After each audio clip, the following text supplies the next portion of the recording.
Shri NMPSN, ഈ മാറ്റങ്ങളെ എങ്ങനെയാണ് ശ്രീ NMPSN കാണുന്നത്? 22-ൽ അവതരിപ്പിച്ച രാഷ്ട്രീയ രേഖയുടെ തുടർച്ചയാണിതെന്ന് നമ്മൾ മനസ്സിലാക്കുന്നു.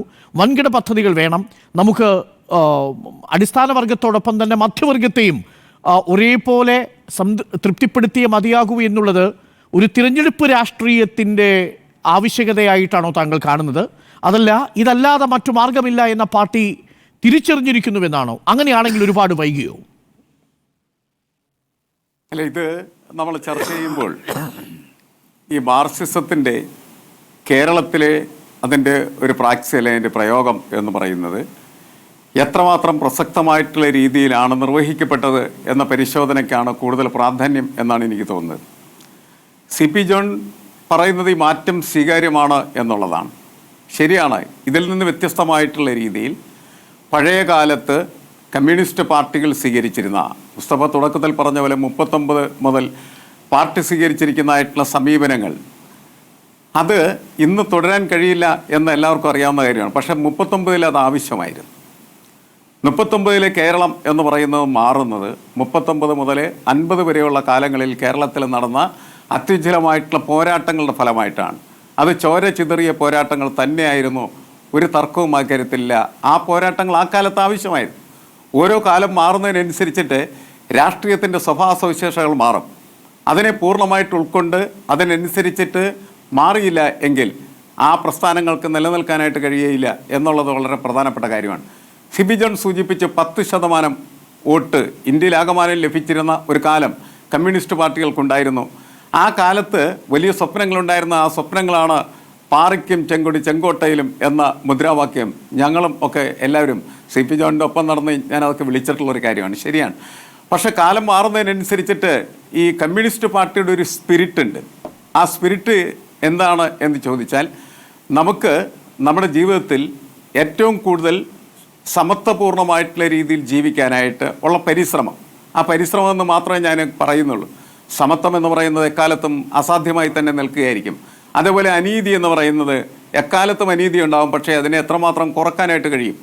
അങ്ങനെ അനീതിയെ എത്രമാത്രം കുറക്കാനായിട്ട് കഴിയും, അസമത്വത്തെ എത്രമാത്രം കുറക്കാനായിട്ട് കഴിയും എന്നുള്ള ഒരു അന്വേഷണമാണ് യഥാർത്ഥത്തിൽ മാർക്സിസത്തിൻ്റെ അടിസ്ഥാനപരമായിട്ടുള്ള തത്വത്തിൽ ഊന്നി നിൽക്കുന്ന വിഷയം. അതായത് ഓരോരുത്തർക്കും ഓരോരുത്തരുടെ ആവശ്യമനുസരിച്ചും ഓരോരുത്തരും ഓരോരുത്തരുടെ കഴിവിനനുസരിച്ചും പ്രവർത്തിക്കുക എന്ന് പറയുന്ന ആ മഹത്തായിട്ടുള്ള ആശയം, നമ്മളീ പറയുന്ന ഈ തൊഴിലാളി വർഗ സർവാധിപത്യവും അതേപോലെ തന്നെ സ്റ്റേറ്റിൻ്റെ കൊഴിഞ്ഞുപോക്കും അതിൻ്റെ ഫലമായിട്ടുണ്ടാകുന്ന തലത്തിലുള്ള വലിയ ജനാധിപത്യ സംവിധാനങ്ങളും പട്ടാളത്തെയും പോലീസിനെയും കോടതിയും ഒക്കെ പിരിച്ചുവിട്ട് ജനങ്ങൾ തന്നെ എല്ലാം നിയന്ത്രിക്കുന്ന തരത്തിലേക്കുള്ള ഒരു ജീവിത വ്യവസ്ഥ എന്ന് പറയുന്ന സങ്കല്പം അത് വളരെ ഉട്ടോപ്യനായിട്ടുള്ള ഒന്നാണ്.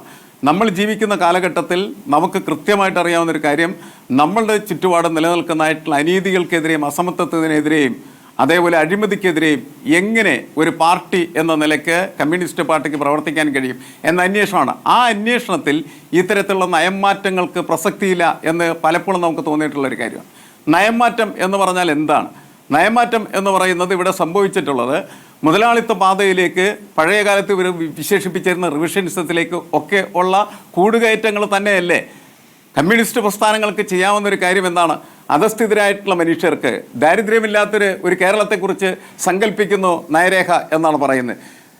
ജനങ്ങളുടെ ഏറ്റവും അടിസ്ഥാനപരമായിട്ടുള്ള പ്രശ്നങ്ങൾ പരിഹരിക്കുന്നതിന് വേണ്ടിയിട്ട് എന്ത് ചെയ്യാൻ കഴിയും എന്ന അന്വേഷണം നടക്കുമ്പോൾ സ്വാഭാവികമായിട്ടും മൂലധനത്തിൻ്റെ കടന്നുകയറ്റം, അതിൻ്റെ ആധിപത്യം, അതെങ്ങനെയാണ് നമ്മുടെ സമൂഹത്തിൽ അസമത്വത്തെ അതിശക്തമായിട്ടുള്ള രീതിയിൽ വർദ്ധിപ്പിച്ചുകൊണ്ടിരിക്കുന്നത്, ആ കാര്യങ്ങളൊക്കെ മറന്നുകൊണ്ട് കമ്മ്യൂണിസ്റ്റ് പാർട്ടികൾക്ക് പ്രവർത്തിക്കാനായിട്ട് കഴിയും.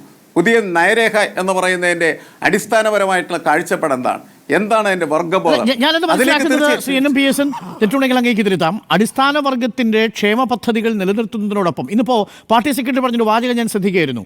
മൂലധന നിക്ഷേപം നമ്മൾ ആകർഷിക്കുന്നത് കേവലം പെൻഷൻ കൊടുക്കാൻ മാത്രമല്ല എന്ന് പറഞ്ഞാൽ അടിസ്ഥാന സൗകര്യ പശ്ചാത്തല വികസനം എന്നുള്ളത് ഈ പാർട്ടി ഒരു എസൻഷ്യലായ കാര്യമായിട്ട് കാണുന്നു. നിക്ഷേപം വരണമെങ്കിൽ അടിസ്ഥാന സൗകര്യ വികസനം വരണം. അടിസ്ഥാന സൗകര്യ വികസനത്തോടൊപ്പം വൻകിട പദ്ധതികൾ വരണം. കേന്ദ്രം സാമ്പത്തികമായി കേരളത്തെ കൈയൊഴിയുന്ന ഘട്ടത്തിൽ കേരളത്തിന് അതിൻ്റെതായ മാർഗ്ഗങ്ങൾ കണ്ടെത്തണം. അതുകൊണ്ട് ക്ഷേമ പദ്ധതികളിലൂടെ മാത്രം മുന്നോട്ട് പോയാൽ കഴിയില്ല. ഇപ്പോൾ അതിദരിദ്രരെ കണ്ടെത്താനുള്ള സർവേ അത് ഫലം കണ്ടു. അതിൻ്റെ ഭാഗമായി നവംബർ 1-ാം തീയതി ആകുമ്പോഴേക്കും കേരളം ദാരിദ്ര്യമുക്ത സംസ്ഥാനമായിട്ട് മാറും. അത് LDF സർക്കാരിൻ്റെ വലിയ അച്ചീവ്മെൻ്റായിട്ട് കണക്കാക്കുന്നു. അപ്പോൾ അടിസ്ഥാന വിഭാഗത്തെയും മധ്യവർഗത്തെയും കൂട്ടിയോജിപ്പിച്ചുകൊണ്ടുള്ള ഒരു രാഷ്ട്രീയ പദ്ധതിക്കാണ് ഇപ്പോൾ പിണറായി വിജയൻ വിഭാവനം നൽകിയിരിക്കുന്നത്. ഞാൻ ചർച്ചയ്ക്ക് വേണ്ടിയാണെങ്കിലും ഒരു വാദം കൂടെ മുന്നോട്ട് വയ്ക്കുന്നു. ഇപ്പോൾ 98-ലാണല്ലോ VS പിണറായി എന്നിങ്ങനെ രണ്ട് വിഭാഗീയത പൊട്ടിപ്പുറപ്പെടുന്നത്. എൻ്റെ ഒരു സംശയം ഇതാണ്, 98-കൾക്ക് ശേഷം തന്നെ ഇത്തരത്തിലൊരു നയരേഖ നമ്മുടെ CPM പാർട്ടി സ്വീകരിച്ചിരുന്നുവെങ്കിൽ ഒരുപക്ഷെ മറ്റൊന്നാകുമായിരുന്നില്ലേ? അതിന് ഈ VS പിണറായി വിഭാഗീയത വലിയ തടസ്സമായിരുന്നു. അന്ന് എങ്ങനെയാണ് ഔദ്യോഗിക പക്ഷത്തെ VS നേരിട്ടതെന്ന് നമുക്കറിയാമല്ലോ. അതെങ്ങനെയാണ് PSN കാണുന്നത്? ചുരുങ്ങിയത് 98 മുതൽ 2015 ആലപ്പുഴ വരെയുള്ള സമ്മേളനത്തിനിടയിൽ ഈ വലിയ വിഭാഗീയത പാർട്ടിക്ക് ഈ അർത്ഥത്തിൽ മൂർത്തമായൊരു സാഹചര്യത്തിൻ്റെ മാറുന്ന സാഹചര്യത്തിനനുസരിച്ച് നയരേഖ പുതുക്കുന്നതിന് തടസ്സമായി മാറിയിട്ടുണ്ടോ? എന്താണ് താങ്കളുടെ ഒരു കാഴ്ചപ്പാട് PSN? അല്ല, VSും പിണറായിയും തമ്മിലുള്ള പോരാട്ടം എന്ന് പറയുന്നത് വിഭാഗീയതയുടെ പോരാട്ടമായിട്ട് ചിത്രീകരിക്കപ്പെടുമ്പോഴും അന്ന് വളരെ കൃത്യമായിട്ടുള്ള ഒരു ആശയ പോരാട്ടം എന്ന് പറയുന്നത് അതിനകത്തുണ്ടായിരുന്നു. VS നിലനിന്നിരുന്നത് തീർച്ചയായിട്ടും കമ്മ്യൂണിസ്റ്റ് പാർട്ടി എന്ന് പറയുന്നത് അടിസ്ഥാന വർഗത്തിൻ്റെ മോചനത്തിന് വേണ്ടിയിട്ടും അതേപോലെ തന്നെ അത് ഉയർത്തുന്നതായിട്ട് മൂല്യധാരക്കനുസരിച്ച് അല്ലെങ്കിൽ മൂല്യബോധത്തിനനുസരിച്ചും പ്രവർത്തിക്കേണ്ടതാണ് എന്നുള്ളതായിരുന്നു. അതേ സമയത്ത് അക്കാലത്ത് തന്നെ പിണറായി വിജയൻ നേതൃത്വം കൊടുക്കുന്നതായിട്ടുള്ള പാർട്ടിയിലെ വിഭാഗം എന്ന് പറയുന്നത് മൂലധന ശക്തികളെ ക്ഷണിച്ചു വരുത്തുകയും മൂലധന ശക്തികളുടെ പ്രവർത്തനത്തിന് ആവശ്യമായിട്ടുള്ള ഒരു സ്വാതന്ത്ര്യം നൽകുന്ന, എന്നുവെച്ചാൽ മറ്റൊരു ഭാഷയിൽ പറഞ്ഞാൽ ലിബറലൈസേഷനെ വലിയ രീതിയിലേക്ക് പ്രാമുഖ്യം നൽകുന്ന ഒന്നായിരുന്നു. അതിനെ നവൽ ലിബറൽ ചിന്തകൾ എന്നൊക്കെയാണ് നമ്മൾ അക്കാലത്ത് വിശേഷിപ്പിച്ചിരുന്നത്.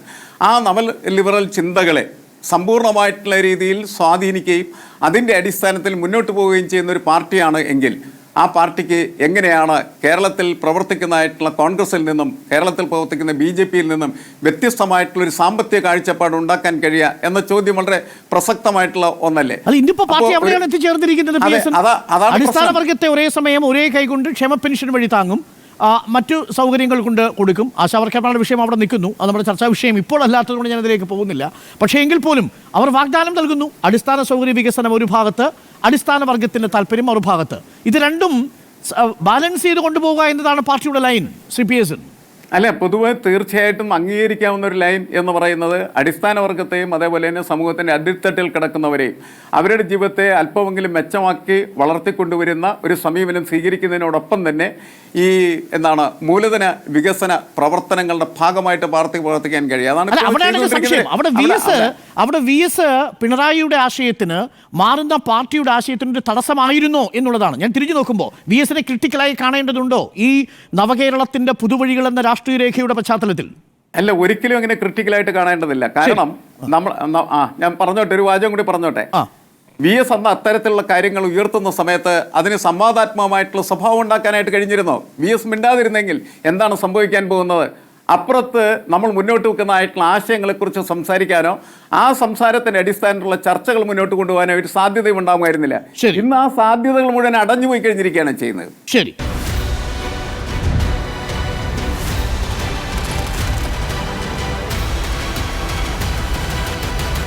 Debate with Dr. Arun Kumar.